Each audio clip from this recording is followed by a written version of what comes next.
Welcome to the channel Exam Proof always with you. We'll see today the part 3 of Politics of Planned Development. अगर आप पूरे chapter का explanation चाहते हैं तो डिस्क्रिप्शन बॉक्स में जो लिंक है उस पर क्लिक कीजिएगा. Let's start with major outcomes. देखो, अब तक हमने ये पढ़ा कि किस तरह से प्लानिंग की गई थी, क्या 5 ईयर प्लान्स थे वगैरह वगैरह. अब हम यहाँ पर ये देखने वाले हैं कि मेजर आउटकम्स क्या थे, मतलब कि क्या निकल कर के आया इतनी प्लानिंग का और क्या फ़ायदा हुआ.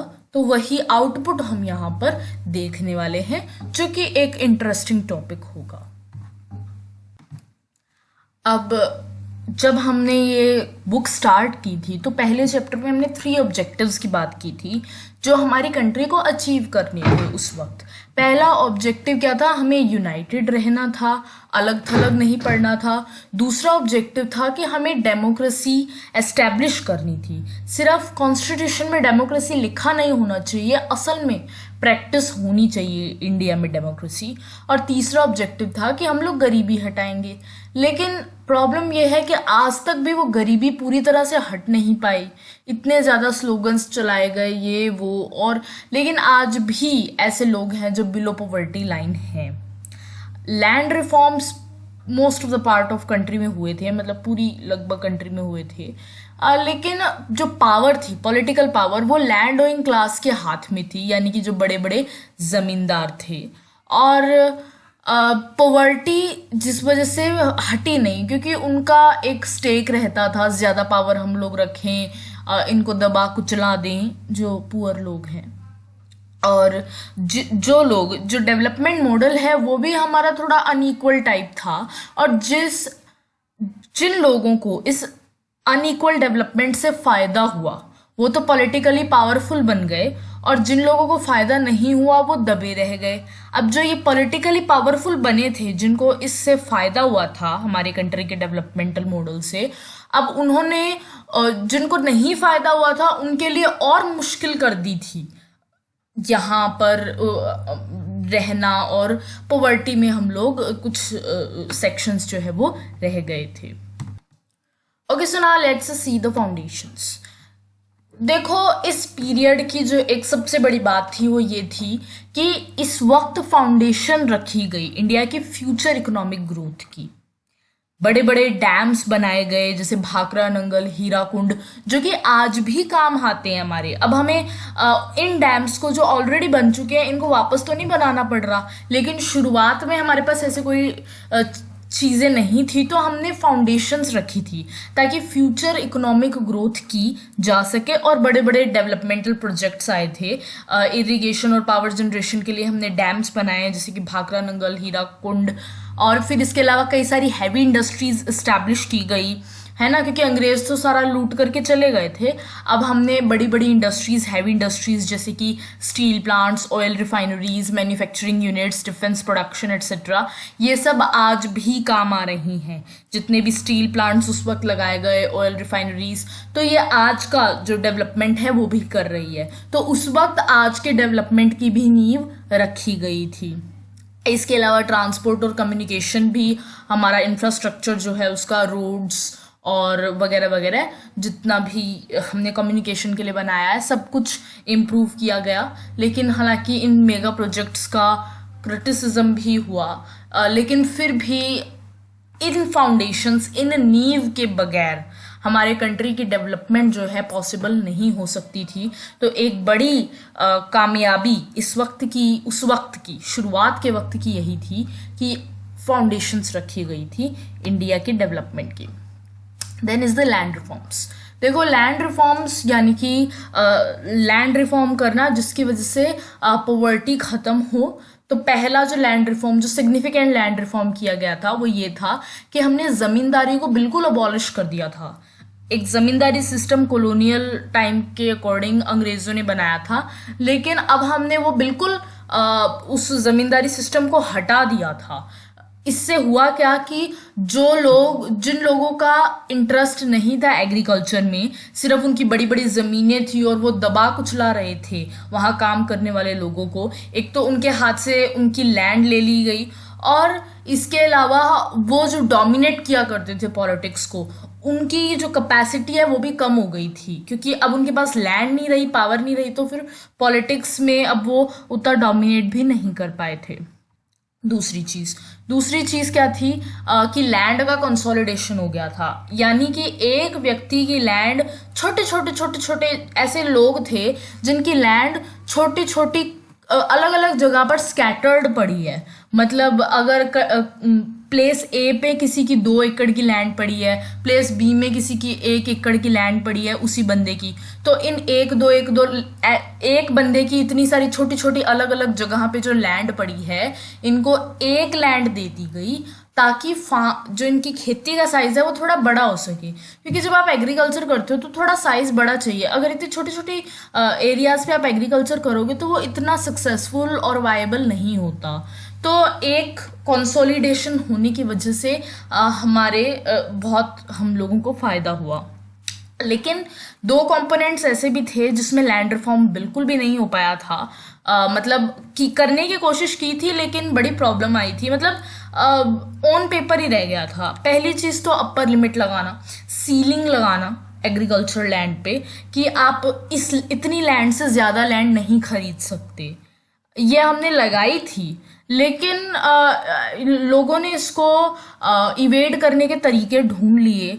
इवन आज भी ऐसा होता है, कई बार जिनके पास बड़ी बड़ी ज़मीनी हैं उसमें हस्बैंड और वाइफ दोनों डाइवोर्स लेकर के साथ रहते हैं और उनके पास बड़ी बड़ी ज़मीनें होती हैं, क्योंकि अब डाइवोर्स के बाद तो वो 2 एंटाइटी बन गए ना। हस्बैंड और वाइफ पहले एक एंटाइटी थे, लेकिन डाइवोर्स के बाद अब वो 2 एंटाइटी बन गए, तो वो डाइवोर्स ले लेते हैं, साथ रहते हैं, मगर लैंड उनको ज्यादा मिल जाती है। तो ऐसे कई सारी चीजें हैं जो अपनाई जाती हैं ताकि ज्यादा लैंड हम लोग होल्ड कर सकें।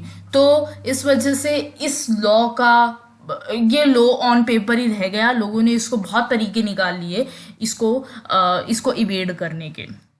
देन जो टेनेंट्स थे, जो वहाँ पर मजदूर वर्ग काम करता था बेचारा, उनको ये सिक्योरिटी दी गई कि उनको ऐसे हटाया नहीं जाएगा, एविक्शन नहीं किया जाएगा, उनको मतलब थोड़ी सिक्योरिटी दी गई ताकि वो अपना काम कर सके, अपनी वो चला सकें।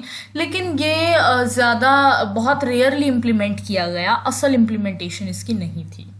अब देखो, जो अब अगर बात करें हम कि ये ऐसी प्रॉब्लम्स क्यों आ रही थी और ये इतनी ज़्यादा अजीब सी पॉलिटिक्स, ये क्या चल रहा था, तो देखो ये तभी कम हो सकता है अगर जो बेचारे जिनको उनका हक नहीं मिला, जो लैंडलेस पुअर हैं, जो गांव के ऐसे लोग हैं जिनके पास कोई लैंड नहीं है, बहुत गरीब हैं, अगर वो अपने हक के लिए खड़े हो सके तभी ये चीज़ बदल सकती है। मगर जो वहाँ के लैंड ओनर्स हैं ना, जो बड़े बड़े ज़मींदार पैसे वाले लोग हैं, उनके पास पॉलिटिकल इन्फ्लुएंस बहुत था और वो एकदम पावरफुल रहते थे इनके अगेंस्ट, तो ये इतना हक के लिए अपने खड़े हो नहीं पाए। और ज़्यादातर जो प्रपोजल्स हैं वो लैंड रिफॉर्म्स के, ये काफ़ी सारे many proposals for land reforms were either not translated into laws और were made into laws, they remained on paper. या तो उन पे कानून बनाया ही नहीं गया, या बनाया गया तो सिर्फ पेपर पे था वो कानून, असल में इम्प्लीमेंटेशन नहीं था, क्योंकि इन बड़े बड़े ज़मींदारों के पास बहुत पावर थी। लेकिन हाँ, कुछ चीज़ें हैं जैसा कि पहले ऊपर कही गई हैं, ज़मींदारी सिस्टम ख़त्म हो गया, कंसोलिडेशन ऑफ लैंड जैसी चीज़ें हैं जो हुई थी भी। देखो, फूड क्राइसिस की हम बात करते हैं कि हमारी कंट्री में पहले बहुत ज़्यादा भूखमरियाँ हो रही थी, जो हमारा कंट्री न्यू न्यू आज़ाद हुआ था, क्योंकि पता है क्या है कि फूड ग्रेन प्रोडक्शन की हमको बहुत प्रॉब्लम आ रही थी। 1965 से 1967 के बीच में काफ़ी सारा सूखा हमारी कंट्री में पड़ गया था, मतलब पैदावार हुई नहीं थी। और इसके साथ ही 2 जंग भी हमने लड़ी थी 1965 से 1967 के बीच में। 65 में लड़ी थी हमने पाकिस्तान के साथ, और इट वाज एक and in the 60 it was okay, let me confirm that, हाँ मतलब हमने 2 वॉर लड़ी थी, और हमारा फॉरेन एक्सचेंज क्राइसिस भी आ गया था, यानी कि हमारे पास बाहर की कंट्री से ट्रेड करने के लिए रुपए भी नहीं रहे थे, और हम लोग बड़ी ही बुरी हालत में थे। देखो अब हुआ क्या था कि हमारे पास इस वजह से ये जो इतनी वॉर्स हो रही थी और इतनी ज़्यादा प्रॉब्लम्स हो रही थी, हमारे सूखा पड़ा हुआ था इस वक्त, और इतना प्रॉब्लम होने की वजह से हमारी कंट्री में बहुत ज़्यादा भुखमरी आ गई, लोग स्टारवेशन और फेमाइन आ गई, और लोग मरने लग गए। बिहार में जो फूड क्राइसिस है वो सबसे ज़्यादा थे। मतलब कि जो अगर फूड आउटपुट की बात करें तो 9 डिस्ट्रिक्ट्स बिहार की ऐसी थी जो नॉर्मल आउटपुट से आधे से भी कम बना रही थी, मतलब आधा भी उनका आउटपुट, जितना वो आउटपुट निकाल पाती थी इस दौरान, वो लोग आधे से भी कम बना पा रही थी। और इसके साथ ही जो फूड डिप्रेविशन हुआ, जो लोगों को खाना नहीं मिला, क्योंकि अब जब इतना आउटपुट हुआ ही नहीं तो खाना कहाँ से लाएंगे लोग, इसकी वजह से कुपोषण हो गया, माल न्यूट्रिशन हो गया। अक्सर यहाँ के लोग ये 2200 पर कैपिटा पर डे की लोगों की डाइट थी, कैलोरी इनटेक था, इतनी कैलोरीज ये लोग लेते थे। असल में लेनी चाहिए 2450 कैलोरीज पर डे पर पर्सन, मगर ये लोग पहले ही 2200 पर डे पर पर्सन लेते थे। अब इनकी जो कैलोरी इनटेक है वो और कम हो गई थी, वो सिर्फ रह गई थी 1200 पर डे पर पर्सन कई सारे एरियाज में बिहार के। अगर डेथ रेट की बात की जाए, बिहार में 1967 में 34% ज़्यादा डेथ्स हुई। बहुत ज़्यादा जो रेट था बिहार में, बहुत ज़्यादा भुखमरी के सबसे ज़्यादा जो कह सकते हैं आप गंदे इम्पैक्ट्स बिहार में ही आए। अब जो गवर्नमेंट हैं डिफरेंट डिफरेंट स्टेट्स की, उन्होंने जोनिंग पॉलिसीज़ अपना ली थी, जिसकी वजह से दूसरी स्टेट में आप लोग ग्रेन का ट्रेड नहीं कर सकते। मतलब अगर कोई चीज़ पंजाब में बनी है, उसको आप पंजाब के बाहर नहीं बेचोगे। इसकी वजह से क्या हुआ कि जो बिहार है उसको बाहर से भी अवेलेबिलिटी नहीं हुई, और इस सिचुएशन की वजह से जो पुअरेस्ट सेक्शन है सोसाइटी के, जो बिहार में थे और मेनली पूरी कंट्री में थे, वो बहुत ज़्यादा उन्होंने सफ़र किया। और हम लोगों को इस फूड क्राइसिस से निकलने के लिए, इस खाने की भूख से निकलने के लिए यूएस का हेल्प लेना पड़ा मेनली, ताकि वो लोग हमें कुछ खाना दें, हमको कुछ ग्रेन्स प्रोवाइड कराएं, ताकि हम अपनी जनता को फीड कर सकें, हम अपनी जनता को कुछ खिला सकें। तो पहली प्रायोरिटीज़, अब बदले में यूएस ये कह रहा था कि तुम मेरे साथ मेरी आइडियोलॉजी फॉलो करो और मेरे इन्फ्लुएंस में आओ। क्योंकि जब आप देखो, ऐसा होता है ना कि जिस इंसान को आप कर्ज टाइप दोगे या जिस इंसान पे आप एहसान करोगे, तो आप ये चाहोगे कि वो आपके हिसाब से चले। अब यहाँ पर यूएस यही चाह रहा था, मगर हम नहीं चाह रहे थे।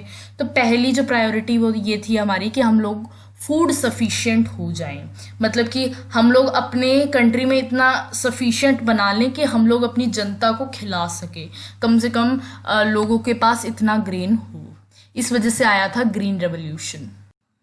अब हम यहाँ पर ग्रीन रेवोल्यूशन की ही बात करने वाले हैं। देखो, अब जब हमारे पास फूड क्राइसिस आ रहे थे ना, हमको बाहर से यूएस से मेनली फूड इंपोर्ट, जो ग्रेन्स हैं वगैरह इंपोर्ट करने पड़ रहे थे ताकि हम अपनी जनता को कुछ खिला सकें। तो यूएस हम पे प्रेशर कर रहा था कि हम अपनी इकोनॉमिक पॉलिसीज़ को चेंज करें, उसके अकॉर्डिंग करें। उस वक्त तो कोल्ड वॉर भी चल रही थी, तो यूएस को और ज़्यादा था कि ये मेरे अकॉर्डिंग चले, है ना।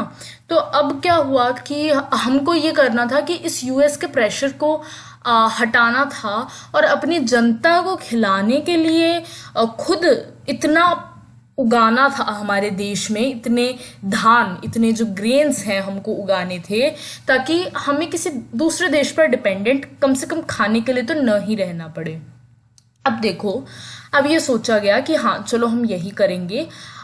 ये सोचा गया, अभी तक क्या हो रहा था, अभी तक उनकी ये पॉलिसी थी गवर्नमेंट की कि जो बेचारे फार्मर्स हैं, जो अभी कुछ पीछे हैं, जो बैकवर्ड हैं, पिछड़े हुए हैं, उनकी मदद करना, उनकी मदद के लिए कंट्री के रिसोर्सेज लगाना। लेकिन अब गवर्नमेंट ने अपनी पॉलिसी को चेंज किया और गवर्नमेंट ने उन लोगों की मदद की जो ऑलरेडी बहुत ज़्यादा सक्सेसफुली अपना फार्म चला रहे हैं और जो ऑलरेडी बहुत अच्छे हैं। इसका आर्ग्यूमेंट ये दिया गया कि एटलीस्ट ये हेल्प करेगा हमारी प्रोडक्शन को बढ़ाने में, क्योंकि जो लोग पीछे पिछड़े हुए हैं उनको तो नॉर्मल तक आने में बहुत टाइम लगेगा, और जो ऑलरेडी बहुत अच्छे वेल ऑफ हैं, बहुत सही कंडीशन में हैं, जो फार्मर्स, जो किसान, वो क्या है, वो ज़्यादा ज़्यादा उगा पाएंगे और ज़्यादा उगा पाएंगे अगर हम इनको अच्छी टेक्नोलॉजी प्रोवाइड करेंगे, ताकि हमारे देश में उतना ग्रेन हो जाए।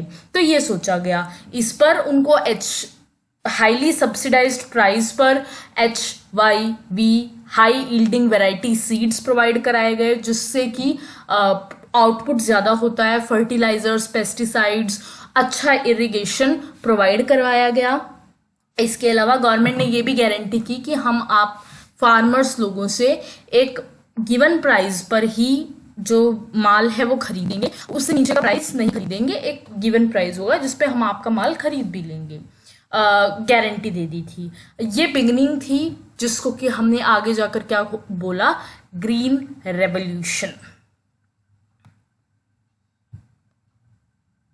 So this was the thing. अब इसके जो मेजर बेनिफिशरीज थे, जो जिनको फायदा हुआ, वो थे रिच पीजेंट्स और बड़े बड़े जमींदार। ये जो ग्रीन रेवोल्यूशन है, इसने जो वीट प्रोडक्शन में मेनली वीट प्रोडक्शन में मॉडरेट एग्रीकल्चरल ग्रोथ की, लेकिन हमारी कंट्री इसके बाद कम से कम सेल्फ सफिशिएंट हो गई थी ग्रेन उगाने में, और हमको बाहर की किसी कंट्री पर डिपेंडेंट नहीं रहना पड़ा इस रेवोल्यूशन के बाद, जो कि एक बहुत बड़ी ही बात है। तो ये बात हुई, लेकिन ये तो हो गया, हमारी कंट्री में इतना पका हमने ले तो लिया, मगर अब पता है क्या हुआ, एक पोलराइजेशन बढ़ गया क्लासेस और रीजन्स में। देखो, जो ये टेक्नोलॉजीज प्रोवाइड करवाई गई ग्रीन रेवोल्यूशन वाली, ये वहाँ पर सक्सेसफुल थी जहाँ पर खूब सारी नदियाँ थी, बहुत अच्छा इरिगेशन सिस्टम था, और सबसे ज़्यादा ये अच्छा है पंजाब, हरियाणा और वेस्टर्न यूपी में, जो कि बहुत ज़्यादा प्रॉस्परस हो गई। जहाँ पर ये इरिगेशन वगैरह, नदियाँ वगैरह नहीं थी, वो रीजन्स थोड़े बैकवर्ड रह गए, वहाँ पर इतना प्रोडक्शन ग्रेन्स का हुआ ही नहीं, है ना। तो ये बात थी। इसके अलावा दो दूसरे इफेक्ट ये थे कि पहला तो ये कि जो गरीब मजदूर थे और जो बड़े जमींदार थे, उनके बीच में गैप थोड़ा बढ़ गया था, जिसकी वजह से जो लेफ्ट विंग ऑर्गेनाइजेशंस हैं, जो गरीबों मजदूरों के लिए बोलती हैं, वो भी धीरे धीरे और ज़्यादा एक्टिव हो गई थी, और इन लोगों के हक के लिए और इनको ऑर्गेनाइज करने लग गई थी, मोबिलाइज करने लग गई थी, इनको हक के लिए खड़ा करना शुरू कर दिया था। और जो दूसरी चीज़ है कि ग्रीन रेवोल्यूशन में क्या हुआ कि मिडल पीजेंट्स सेक्शन का राइज हुआ। ऐसे फार्मर्स थे जिनके पास ना तो छोटी ना बड़ी, मीडियम साइज की ज़मीन थी, और इनको इन चेंजेस से बड़ा फ़ायदा हुआ, और ये लोग बाद में जाकर के पॉलिटिकली इन्फ्लुएंशियल भी बहुत ज़्यादा बन गए थे। Here you can see the white revolution एक बड़ा ही अच्छा एग्जाम्पल है। आपने अमूल तो एक बहुत ही ज़्यादा बड़ा ब्रांड है हमारे इंडिया में आज का। एक गर्ल यहाँ पर आप देख सकते हैं holding a butter toast, utterly butterly delicious, ये उनका जिंगल होता है। और इनके जो फाउंडर थे, जिन्होंने अमूल, देखो क्या है ना, कॉरपोरेटिव डेयरी फार्मिंग है इंडिया की, और वर्गीस कुरियन ने इसे शुरुआत किया था। इनको मिल्क मैन ऑफ इंडिया भी कहते हैं। इनके आने के बाद जो दूध है उसकी प्रोडक्शन बहुत बढ़ गई थी, इन्होंने जब अमूल चलाया, और इसके साथ ही लोगों को गरीबी से बहुत इन्होंने बाहर उभारा था। अब आनंद एक छोटा सा टाउन है, शहर है गुजरात का, वहाँ से ये अमूल डेयरी कोऑपरेटिव मूवमेंट चालू हुआ था, जिसको कि 2.5 मिलियन मिल्क प्रोड्यूसर्स गुजरात के, उन्होंने ज्वाइन किया। ये अमूल जो है एक अच्छा मॉडल बना रूरल डेवलपमेंट का, पॉवर्टी एलिवेशन का, जिसको हम वाइट रेवोल्यूशन भी कहते हैं। बहुत ज़्यादा मिल्क की जो क्वांटिटी है इंक्रीज हो गई थी इसके बाद। 1970 में एक रूरल डेवलपमेंट प्रोग्राम आया, जिसकी ऑपरेशन फ्लड कहा गया। और ऑपरेशन फ्लड जो है इसके अंदर क्या है कि जो मिल्क प्रोड्यूसर्स के जितने भी कॉपरेटिव्स हैं ना, मतलब जो कॉर्पोरेटिव डेयरी फार्मिंग थी, जो कॉपरेटिव थी, उसको नेशनल वाइड ग्रिड में जोड़ा गया, जिससे हुआ क्या, ये करने से मिल्क की प्रोडक्शन बहुत ज़्यादा बढ़ गई। और इसके अलावा जो बिचौलिए थे, प्रोड्यूसर्स, जो दूध बेचने वाले होते हैं और जो दूध खरीदने वाले होते हैं, उनके बीच के जो मिडल मैन थे ना, बिचौलिए थे, उनको हटा दिया गया। ये बिचौलिए क्या करते हैं कि जो दूध बेचता है उनसे तो कम कीमत में खरीद लेते हैं और कंज्यूमर को जा करके वो ज़्यादा कीमत में बेच देते हैं, जो कि सही नहीं है। तो इन लोगों को हटा दिया गया और ये कोशिश की गई कि इन जो दूध बेचने वाले हैं इनको रेगुलर इनकम रहे। और ऑपरेशन फ्लड सिर्फ डेयरी प्रोग्राम नहीं था, इसने लोगों को बहुत एम्प्लॉयमेंट देने में मदद की और साथ में ही अब गरीबी से भी उभारा। जो गांव के जो हाउस होल्ड्स हैं उनको इनकम भी दी और एक बहुत ही अच्छा ये प्रोग्राम था। लेटर डेवलपमेंट्स, जब पंडित नेहरू की डेथ हो गई, इसके बाद इंदिरा गांधी एक पॉपुलर लीडर बनकर उभरी। इनका क्या है, थोड़ा सोशलिज्म का टिल्ट था। इन्होंने धीरे धीरे अपनी जो आइडियोलॉजी है कांग्रेस की, इसको टिल्ट कर लिया था। अभी भी कांग्रेस आज भी एक सेंटरिस्ट पार्टी है, ना लेफ्ट ना राइट, दोनों। मगर इंदिरा गांधी के टाइम में ये थोड़ी और ज़्यादा लेफ्ट के करीब हो गई थी।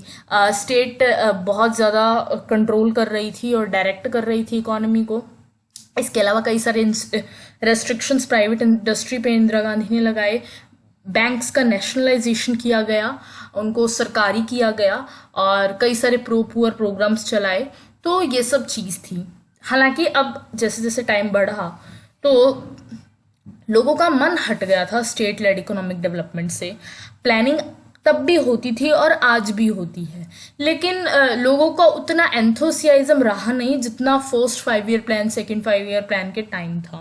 1950 से 1980 के बीच में इंडियन इकोनॉमी भी ज़्यादा अच्छी ग्रू की नहीं, सिर्फ 3 से 3.5% तक ही आई, जो कि एक बहुत ही कम रेट था जिस हिसाब से एंथोसियाज्म था। ऊपर से इतना इनएफिशिएंसी, करप्शन, इतनी गलत ब्यूरोक्रेसी जो थी हमारी, वो भी इतनी ज़्यादा अकाउंटेबल नहीं रही। तो अच्छा पॉजिटिव रोल नहीं था। तो इस वजह से लोगों का फेथ, पब्लिक ओपिनियन जो है, the public opinion in the country lost faith in its initially placed in many of these institutions. तो कहीं ना कहीं वो enthusiasm गिर गया. So this is the end of this video. Thanks for watching it. Stay tuned.